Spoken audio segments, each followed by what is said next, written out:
sorry if you can't hear what I'm saying. I couldn't even hear myself. This is the loudest sound you could possibly conceive.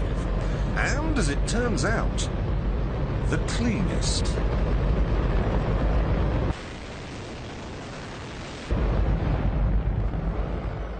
Now, the most amazing thing is that that cloud up there, which was generated by the engine, is just a mixture of hydrogen and oxygen. It's water vapour.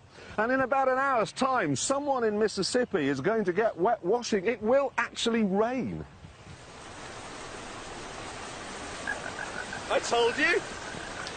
It's raining! That's unbelievable! Oh, NASA's playing God. It's making its own weather.